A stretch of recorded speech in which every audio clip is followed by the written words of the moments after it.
रहती है, उनके बारे में बोला, तमाम टारगेट दिए उन्होंने आपको। जी, मेरा नाम मोहम्मद तलहा है। हाँ, मैं मैकेनिकल डिपार्टमेंट से हूँ। तो पीएम मोदी ने जो बोला है रिसर्च के ऊपर कि हमारे यहाँ से बहुत ज़्यादा प्रोडक्टिव जो है रिसर्च निकल रही है माशाल्लाह। और इसके पीछे जो है सर सैयद अहमद ख़ान ने बहुत इसके पीछे बहुत मेहनत की है। और उनके बातों से भी ये बताया है पीएम मोदी ने, कॉल भी क्या कहा है कि पीएम मोदी ने जो है सर सैयद अहमद ख़ान ने इसके ऊपर जो है बहुत ज़ोर दिया है कि हमारी जो कौम है इसको आगे बढ़ाने, कैसे आगे बढ़ाया जाए। तो यही मुझे बहुत अच्छा लगा। आप कौन सा, आपका नाम और मैं एएमयू डिस्टेंस से हूँ, अलीगढ़ मुस्लिम यूनिवर्सिटी डिस्टेंस से। अभी मैंने 11th किया है, 12th में मैंने एडमिशन लिया है। माननीय प्रधानमंत्री जी को सुनकर बहुत अच्छा लगा और प्रधानमंत्री जी ने जितनी भी बातें अलीगढ़ मुस्लिम यूनिवर्सिटी के लिए बोली वो बहुत ज़्यादा सराहनीय है। हम उनका बहुत आभार व्यक्त करते हैं। रवि त्रिपाठी इस वक्त हमारे साथ जुड़े हुए हैं, जो कि एमयू से लगातार रिपोर्ट कर रहे थे और वहाँ छात्रों का क्या रिएक्शन था वो भी हमने आपको बताया। साथ ही साथ अतीकुर रहमान भी हैं, जो कि इस यूनिवर्सिटी को, इस्लामिक स्कॉलर भी इस यूनिवर्सिटी को बहुत अच्छे से जानते हैं और बाकायदा आज के संबोधन को उन्होंने भी जो है अच्छे से सुना। सबसे पहले रवि त्रिपाठी, मैं आपका रुख करूंगा। छात्रों में उत्साह भी था और एक तरह की, मुझे कोई ये कहने में गुरेज नहीं है, थोड़ी सी शंका भी थी।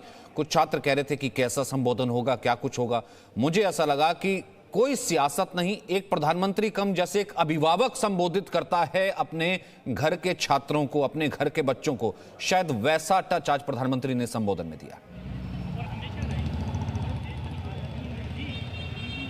बिल्कुल, देखिए एक छात्रा हमारे साथ मौजूद है, क्योंकि महिला आबादी के बारे में प्रधानमंत्री ने बड़ी बात कही और कहा कि जो ड्रॉप आउट की संख्या थी वो कम हुई है, पहले 70% थी, अब 30% थी। आप छात्रा हैं, किस क्लास में पढ़ती हैं और आपको प्रधानमंत्री की बात में क्या चीज़ें देखने को मिली?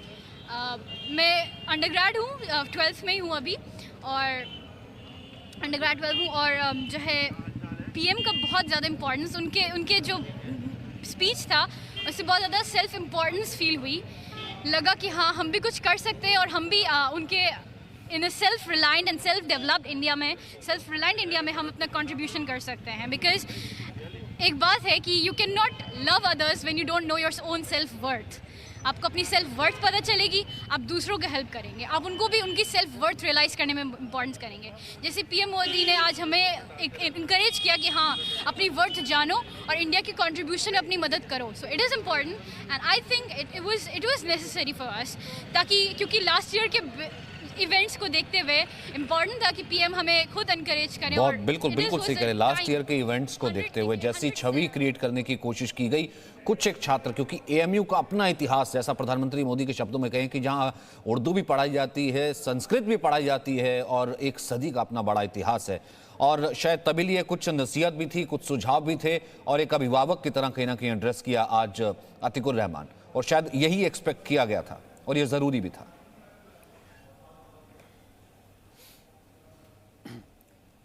सचिन भाई, जो भी प्रोत्साहन वाले शब्द हैं प्रधानमंत्री के, हम उसका वेलकम करते हैं, लेकिन as a critic of this government and the prime minister, मैं उसको एक क्रिटिकल नज़र से भी देखना चाहूँगा कि ये चीज़ें तो एएमयू हमेशा से करता रहा है 100 साल की हिस्ट्री में, और प्रधानमंत्री ने भी कहा कि इन सब चीज़ों के ऊपर हम खरे उतरे हैं एएमयू के अंदर, उसके कैंपस के अंदर, उसकी आइडियोलॉजी के अंदर। उसका जो दबदबा रहा है हमारी सोसाइटी में, वो इसी बुनियाद पे रहा है कि कभी उसके अंदर कोई भेदभाव नहीं हुआ है।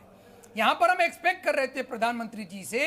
और सबसे बड़ी बात सचिन जी, प्रधानमंत्री जब किसी स्टेट में जाते हैं तो मैंने आज तक नहीं देखा कि वहाँ का चीफ मिनिस्टर प्रधानमंत्री के साथ ना हो। ये चीज़ दर्शाता है कि आरएसएस की आइडियोलॉजी अभी भी इस सरकार के ऊपर पूरी तरह से आमादा है, और इस चीज़ का हमेशा हम खंडन करते रहेंगे, क्योंकि ये चीज़ आड़े आ रही है माइनॉरिटी डेवलपमेंट में, माइनॉरिटी स्टेटस में। यहाँ पर अब हम उम्मीद करेंगे कि जब अटॉर्नी जनरल एड्रेस करेंगे सुप्रीम कोर्ट में एएमयू के माइनॉरिटी स्टेटस को लेके, तो वो कहेंगे कि एएमयू का माइनॉरिटी स्टेटस बहाल किया जाए। इससे ज़्यादा उम्मीद हम क्या कर सकते हैं आज के इस डेवलपमेंट। सर, आपको माइनॉरिटी क्यों रखना है? मुझे ये नहीं समझ आता, माइनॉरिटी को माइनॉरिटी क्यों रखना है? माइनॉरिटी को एक टैग लगा के क्यों रखना है कि वो पीछे